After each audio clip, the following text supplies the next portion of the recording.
Making bread in 2 minutes. You'll need all-purpose flour, vegetable shortening, table salt, instant yeast, cooking spray, and tap water. Cheers. You'll also need a stand-up mixer, a baking sheet, measuring cups, and measuring spoons. You'll also need parchment paper, aluminum foil, plastic wrap, a whisk, a spatula, a good sharp knife, a wire rack, and a disposable 16 by 12 inch roasting pan. Step 1 is to make the sponge. You ferment a bit of dough ahead of time to give the finished product a little more flavor. Add 35 grams flour, a half teaspoon yeast, and a quarter cup of water, then stir, stir, stir.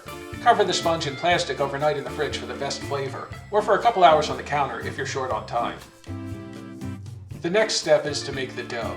Add 425 grams flour, 2 teaspoons yeast, and 2 teaspoons salt to the mixing bowl. Then stir, stir, stir.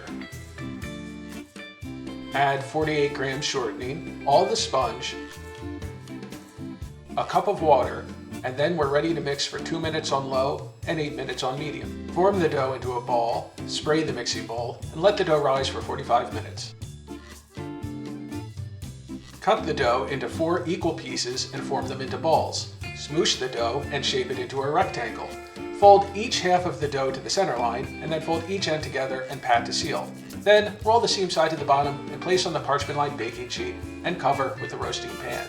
Preheat the oven to 450 degrees and let the loaves rise for 30 minutes. Carefully slice the top of each loaf and then cover again. Bake for 20 minutes on the center rack and then remove the cover and bake for 10 more minutes. Remove from oven and let cool on a wire rack for 30 minutes.